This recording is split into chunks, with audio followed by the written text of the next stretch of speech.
my friends are simps.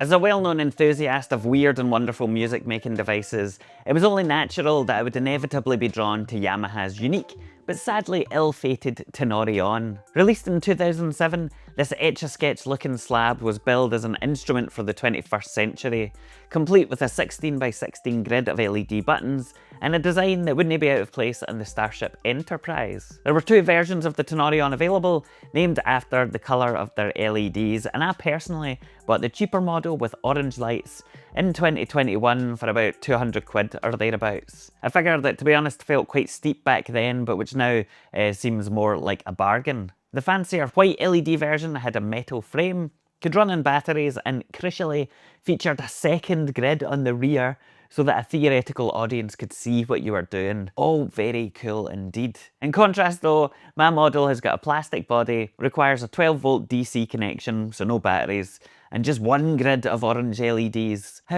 frustratingly conservative. As much as I would love to have an original model, they now fetch upwards of £1,000, which is pretty hard to stomach even for someone as financially irresponsible as myself. Though, maybe one day. If you happen to have a spare original Tenori On with white LEDs lying around, then you know where to send it.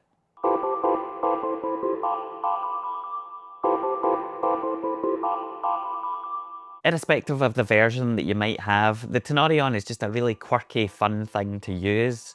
For a start, it's got quite a nice weight to it. The curved edges feel comfortably ergonomic, and the small plastic buttons are crisp and clicky rather than rubbery and squishy like you might expect. And that gives them a surprisingly satisfying tactility. There's a headphone output as well as built-in speakers, and a bunch of preloaded sounds, which mean that you can literally just switch it on and start exploring straight away, using the Tenori On as a self-contained, multi-timbral polyphonic instrument. People online love to talk about how the sounds in here are crap, but I disagree. Yeah, okay, they are a bit sweet at times, and perhaps even a bit twee, but they're never offensively bad, and actually they remind me a lot of the sounds you get from many kind of traditional Japanese electronic instruments. Or maybe I just like crappy sounds, one or the other.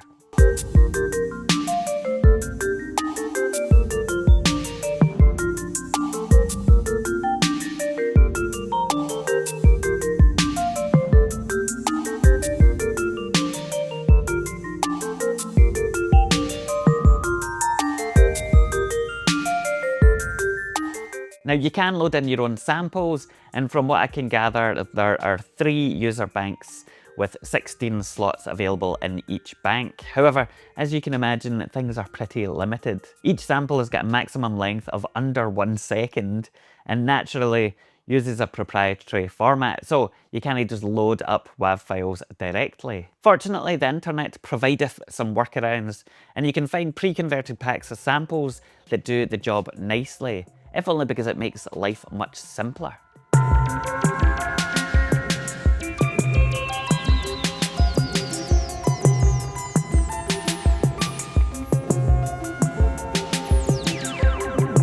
Where the Tenori On really shines though is the grid. 16 layers, each with their own configurable sequencer type, standard steps, wandering journeys, and bouncing balls. Best of all, you can use these tools for creative composition to sequence external gear over MIDI, opening up all sorts of possibilities.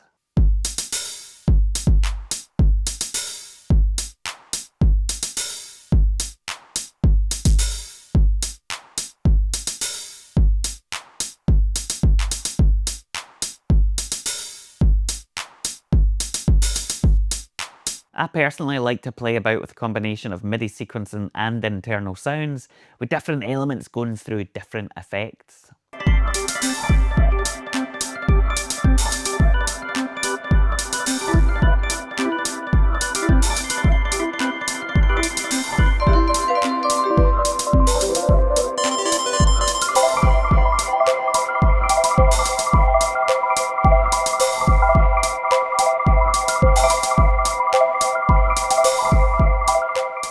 Rather typically, Yamaha decided to bless us with a combination MIDI I/O port, which requires a proprietary breakout cable. Thankfully, these can still be bought new, as the connection is the same one used on the Reface synthesizers. However, it has made me somewhat reconsider my visceral hatred of mini jack MIDI. Perhaps TRS MIDI isn't all that bad after all.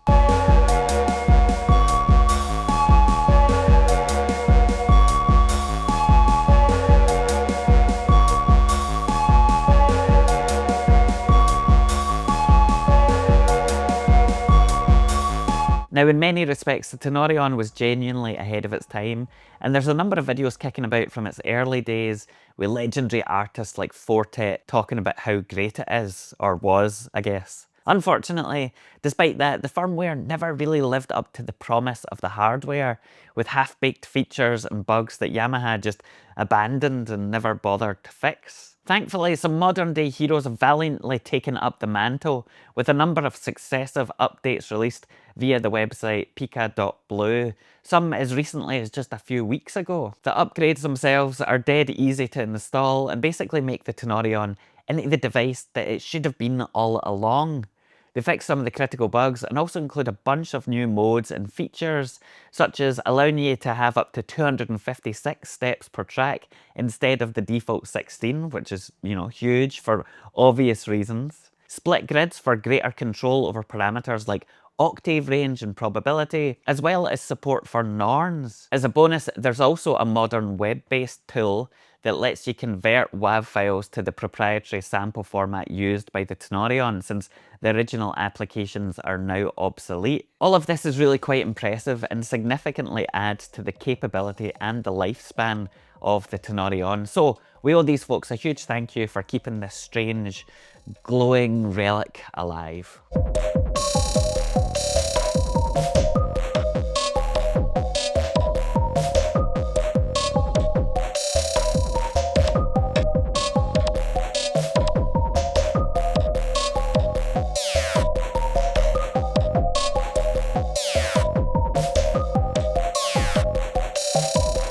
Personally speaking, I really like the Tenori.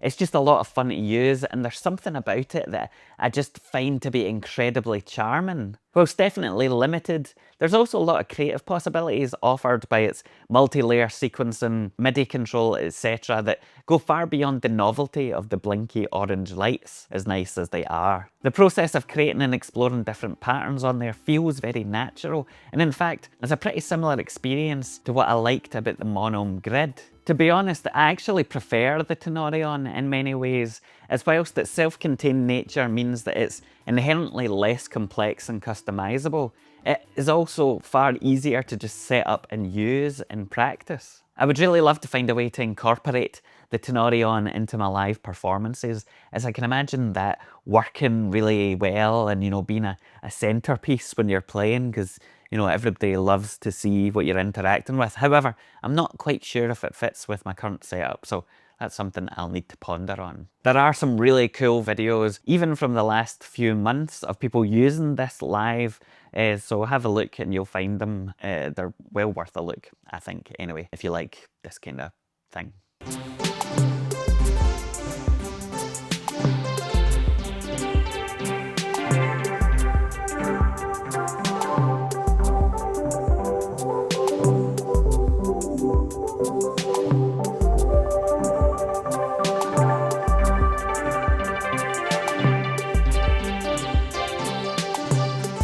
In the meantime, I wouldn't recommend that you rush out to buy one of these, especially not when they cost upwards of 600 quid.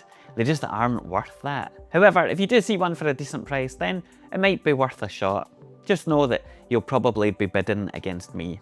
So, good luck.